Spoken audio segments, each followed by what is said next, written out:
जिसे हम लोग बिहेवियरिज्म के नाम से जानते हैं, इसकी प्रमुख विशेषता और राजनीतिक सिद्धांत में इसका योगदान है, इसके बारे में आपको चर्चा करने बोला गया। ये सवाल पेपर में 15 नंबर के लिए आपको आएगा कि व्यवहारिक राजनीतिक विज्ञान में अध्ययन की एक महत्वपूर्ण आधुनिक पद्धति, मतलब मॉडर्न जो एजुकेशन सिस्टम है उसमें व्यवहारवाद एक महत्वपूर्ण भूमिका निभाता है, जिसका जो विकास है वो बेसिकली कहा जाता है कि मुख्यतः ये 20वीं शताब्दी में हुआ, मतलब 20th सेंचुरी के मध्य में हुआ था।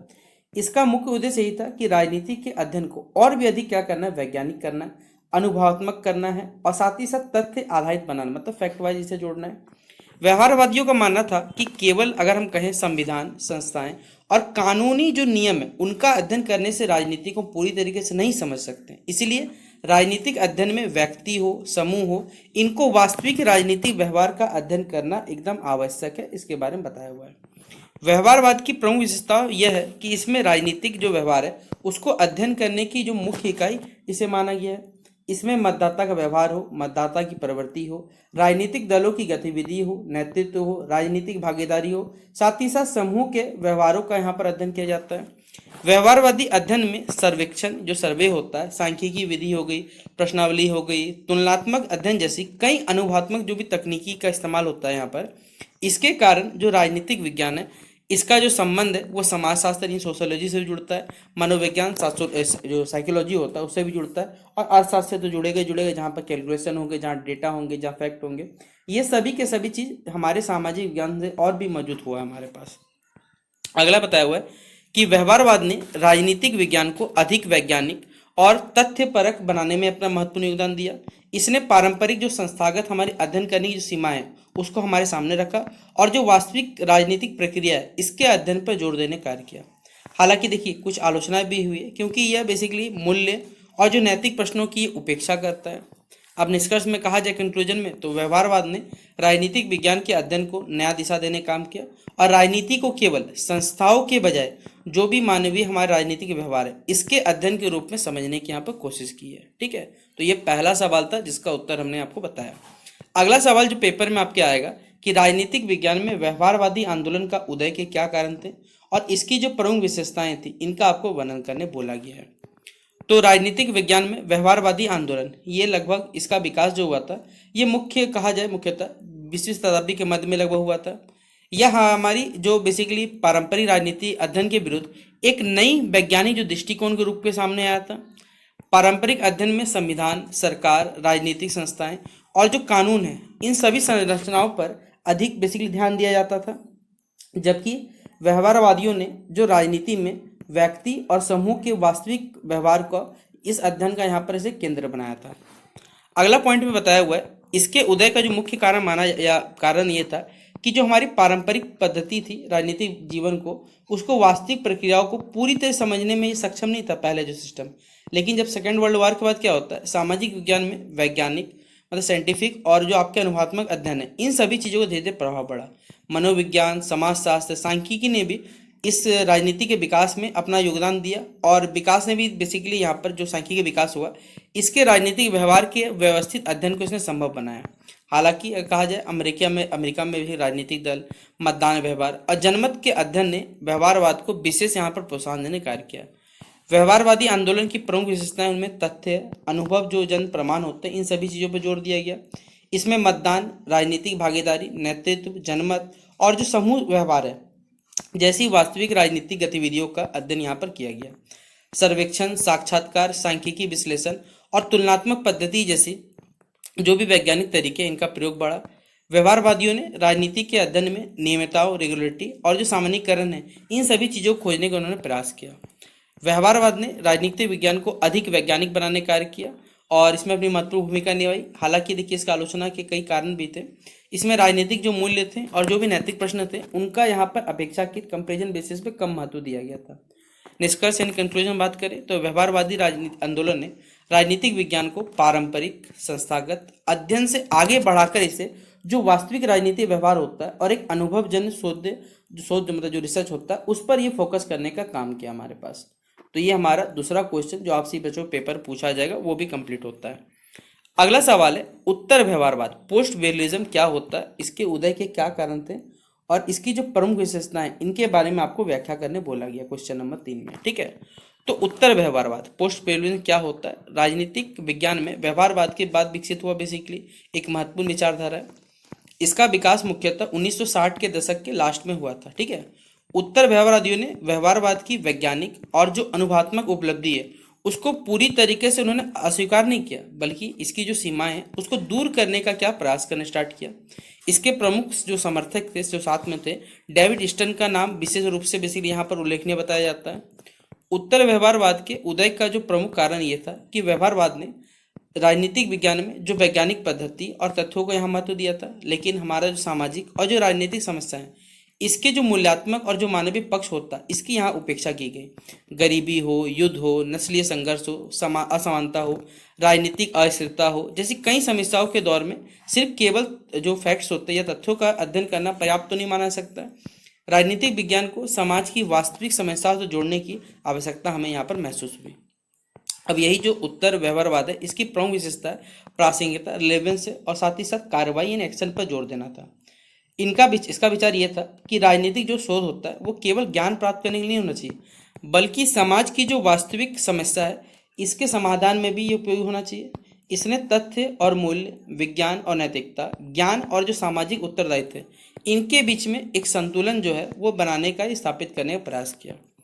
उत्तर व्यवहारवाद ने राजनीतिक सिद्धांत को क्या किया, पुनः बेसिकली यहाँ पर महत्व प्रदान किया और राजनीति के अध्ययन में जो मूल्य हैं, न्याय है, स्वतंत्रता है और समानता जैसे कई प्रश्नों को स्थान देने का कार्य किया।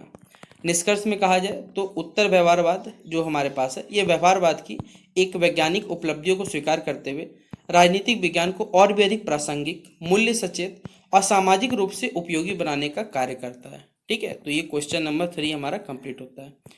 अगला सवाल है राजनीतिक सिद्धांत के पतन, डिक्लाइन ऑफ पॉलिटिकल थ्योरी से आप क्या समझते हैं या क्या तात्पर्य है और इसके पतन के प्रमुख कारणों की आपको विवेचना करनी क्वेश्चन नंबर 4 में।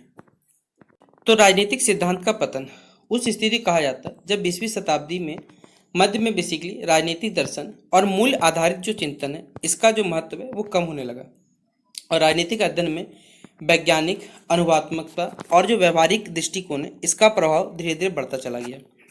कुछ विद्वानों ने यह भी तर्क दिया कि पारंपरिक राजनीतिक सिद्धांत अपने जो पुराने स्वरूप है उसमें समकालीन राजनीतिक समस्या को सुलझाने में या समझने में वो पर्याप्त सक्षम हमारे पास नहीं रहा। ठीक है, अगला पॉइंट है राजनीतिक सिद्धांत के पतन का सबसे महत्वपूर्ण कारण यह भी माना जाता है व्यवहारवाद का उदय हुआ।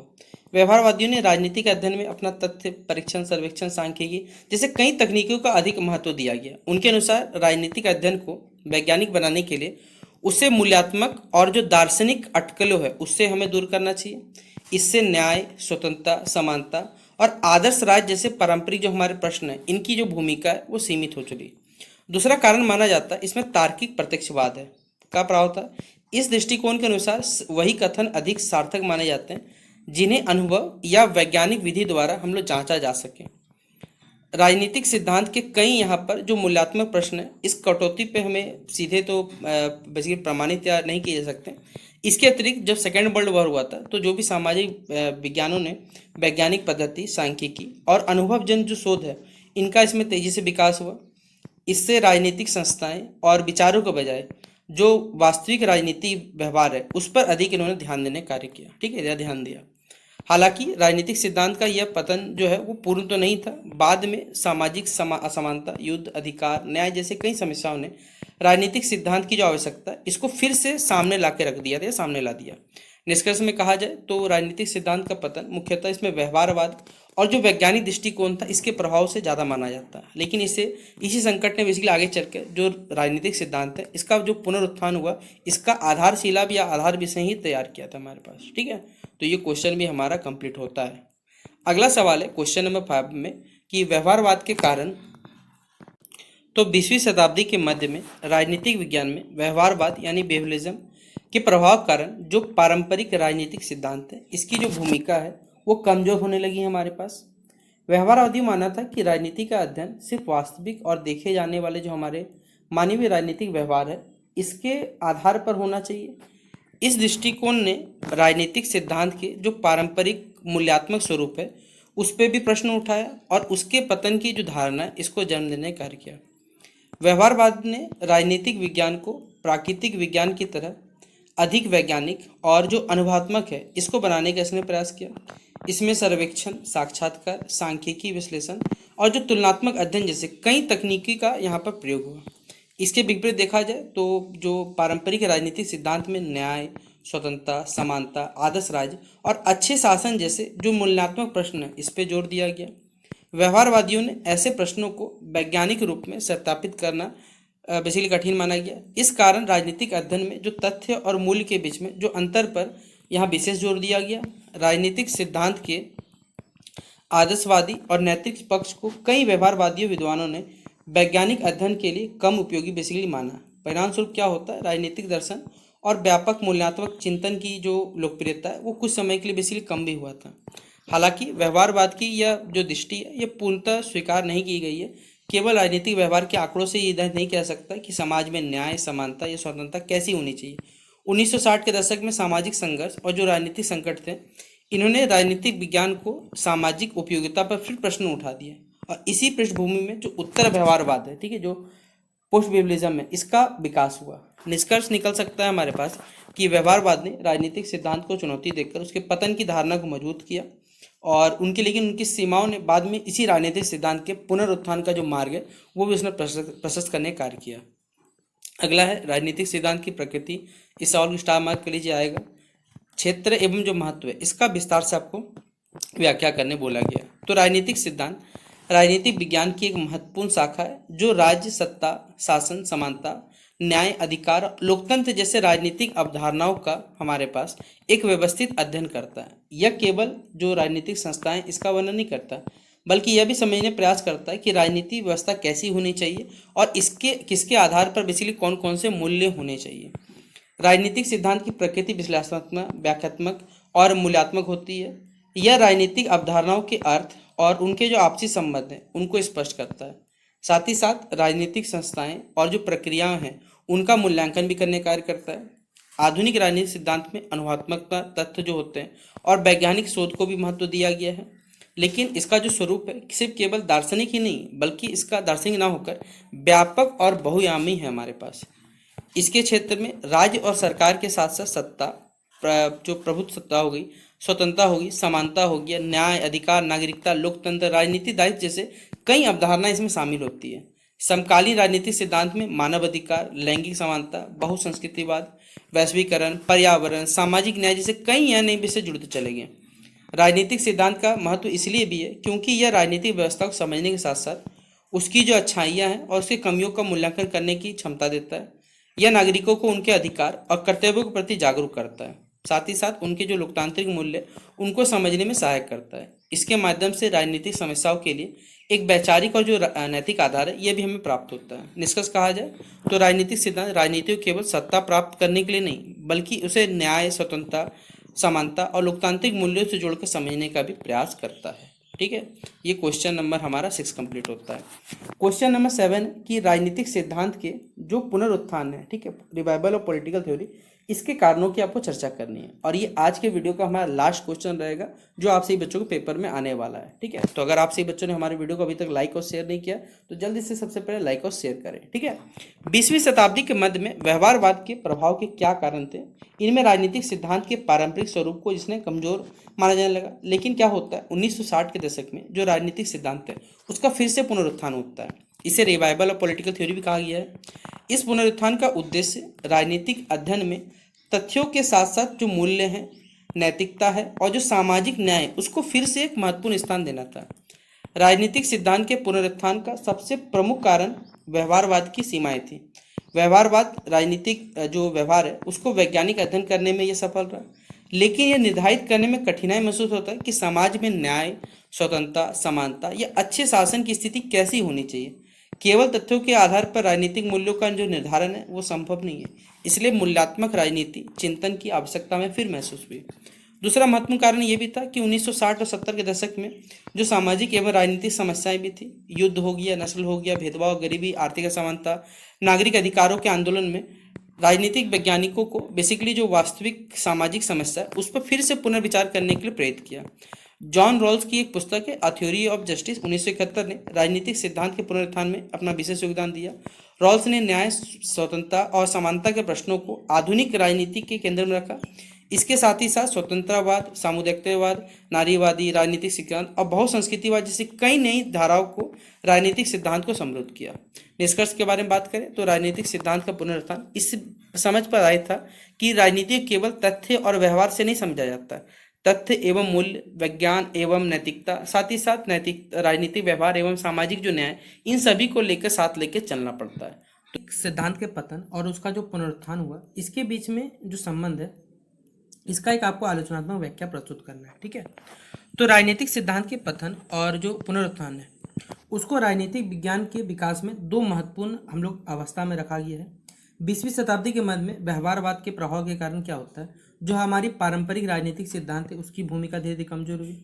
व्यवहारवाद ने राजनीति के अध्ययन में वैज्ञानिक जो पद्धति हो गई, अनुभवजन तथ्य हो गए और राजनीतिक व्यवहार को प्राथमिकता दी। इसके परिणामस्वरूप क्या होता है, न्याय, स्वतंत्रता, समानता और आदर्श राज्य जैसे जो हमारे मूल्यात्मक प्रश्न हैं, उनको अपेक्षाकृत मतलब कंपेरिजन बेसिस में कम महत्व मिला है। इसका आगे बताया हुआ है कि राजनीतिक सिद्धांत के पतन की जो धारणा है वो मुख्यतः इस विचार पर आधारित है कि राजनीतिक जो अध्ययन है उसको वैज्ञानिक और वस्तुनिष्ठ हमें बनाया जाना चाहिए, लेकिन समय के साथ जो व्यवहारवादी दृष्टिकोण है उसकी कुछ सीमाएं हमारे पास यहाँ स्पष्ट हुई है। राजनीतिक जो जीवन है केवल मतदाताओं के व्यवहार, आंकड़े या संस्थागत प्रक्रियाओं तक ही सिर्फ सीमित नहीं होता। राजनीति में यह प्रश्न भी महत्वपूर्ण है कि सत्ता का उपयोग जो है वो किस उद्देश्य से होना चाहिए और समाज में न्याय तथा समानता ये कैसे स्थापित हो, इस पे भी हमारे को सोचना चाहिए। 1960 के दशक के सामाजिक जो संघर्ष है, नागरिक अधिकार है, आंदोलन है, युद्ध है, गरीबी है और असमानता जैसी समस्याओं ने जो हमारी मूल्यात्मक राजनीतिक चिंतन की जो आवश्यकता है उसको फिर से हमारे सामने रखा है। इसी पृष्ठभूमि में राजनीतिक जो सिद्धांत है उसका पुनरुत्थान हुआ। जॉन रॉल्स जैसे विचारकों ने न्याय, स्वतंत्रता और समानता के प्रश्नों को आधुनिक जो हमारी राजनीतिक सिद्धांत है इसके केंद्र में रखा।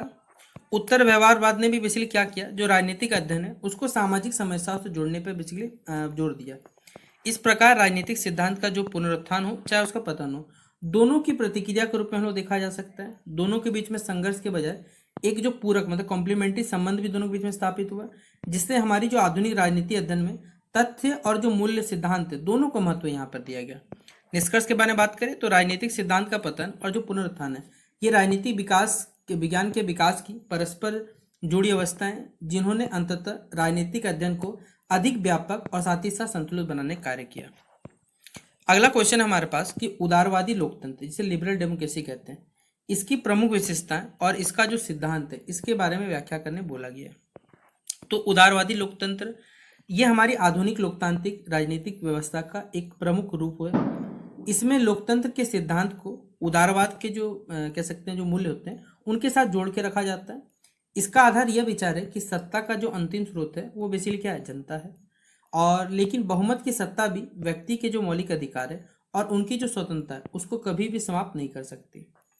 उदारवादी लोकतंत्र में जनसत्ता और जो प्रतिनिधि शासन है उसको विशेष यहाँ पर महत्व दिया गया है। नागरिक नियमित और जो स्वतंत्र चुनाव के माध्यम से अपने प्रतिनिधियों का क्या करते हैं, चुनाव करते हैं। सरकार जो है संविधान और कानून के अनुसार बेसिकली क्या करती है, कार्य करती है। साथ ही साथ सत्ता का जो शांतिपूर्ण हस्तांतरण होता है वो लोकतांत्रिक व्यवस्था का एक महत्वपूर्ण पार्ट होता है या हिस्सा होता है। इस व्यवस्था का सबसे अगर दूसरा महत्वपूर्ण विशेषता बताया जाए, इसमें क्या होता है, व्यक्तिगत स्वतंत्रता और हमारे मौलिक अधिकारों की यहाँ सुरक्षा होती है। आपके अभिव्यक्ति का आज़ादी है, विचार है, धर्म है, संगठन है, राजनीतिक भागीदारी जैसी स्वतंत्रताओं को लोकतांत्रिक व्यवस्था का आधार माना जाता है। इसके साथ ही साथ कानून का जो शासन है यानी रूल ऑफ लॉ ये सुनिश्चित करता है कि सरकार और नागरिक ये दोनों के दोनों क्या है, कानून के अधीन रहे। ठीक है।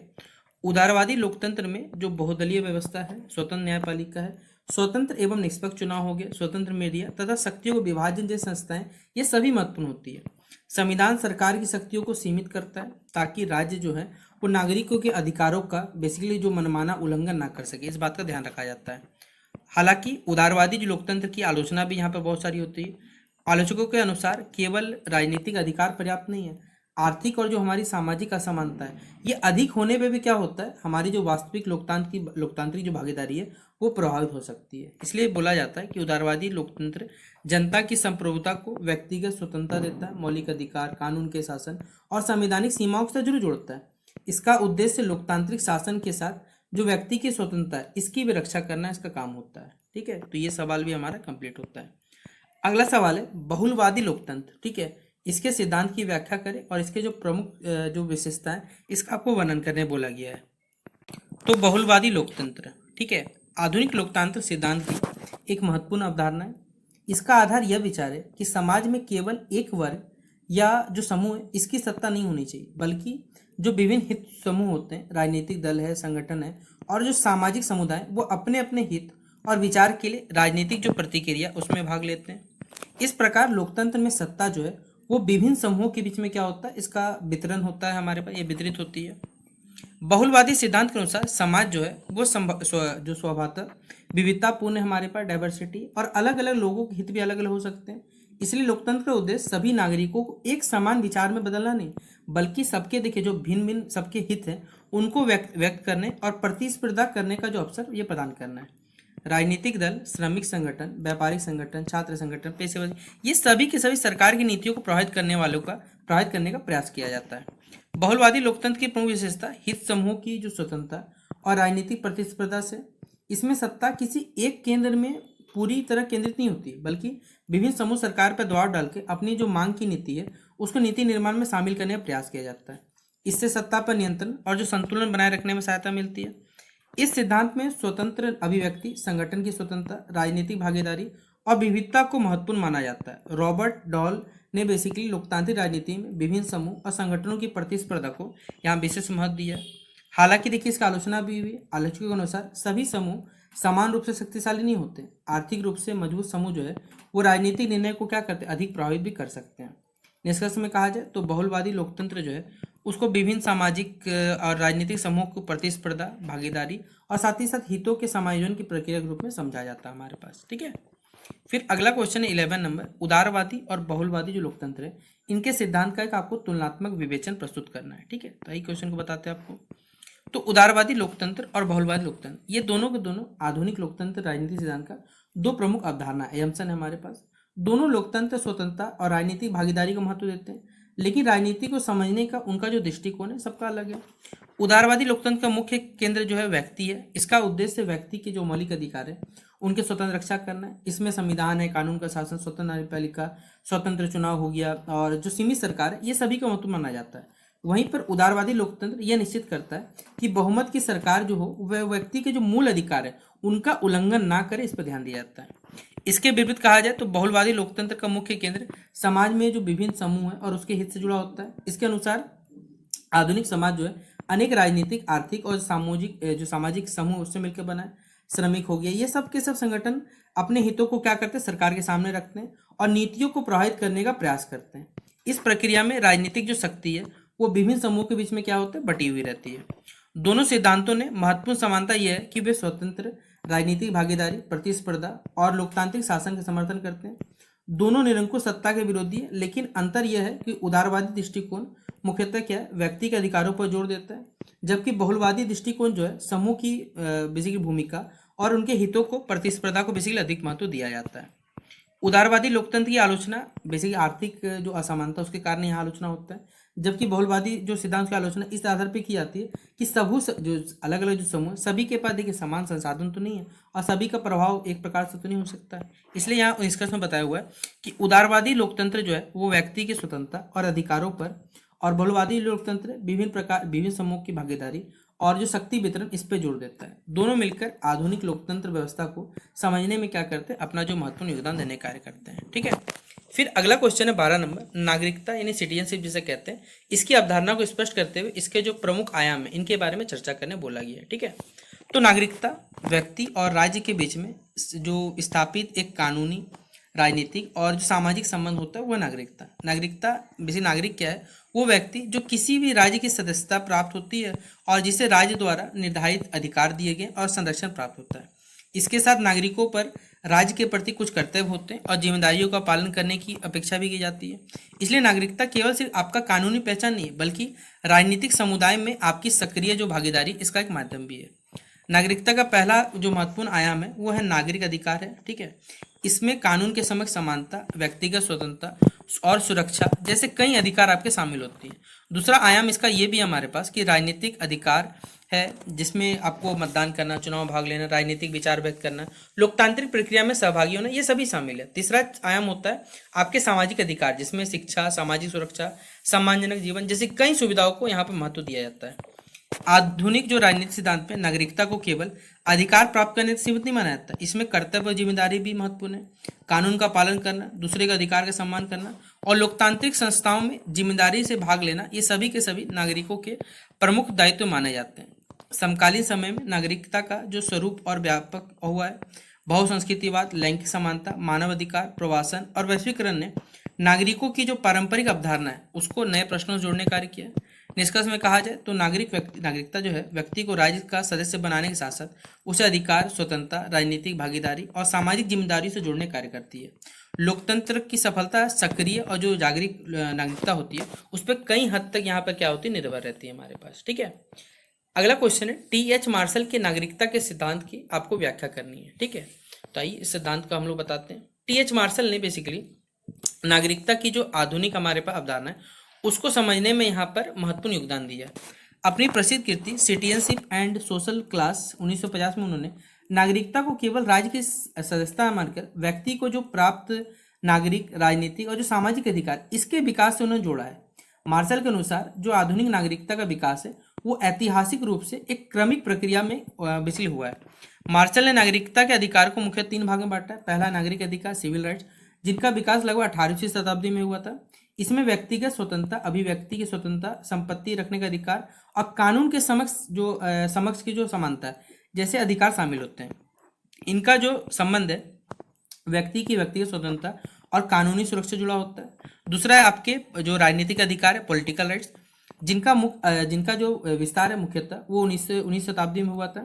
इसमें मताधिकार का अधिकार, चुनाव लड़ने का अधिकार, राजनीतिक जो संस्थाएं हैं उनमें आपसी बच्चों की भागीदारी, ये सभी शामिल होते हैं।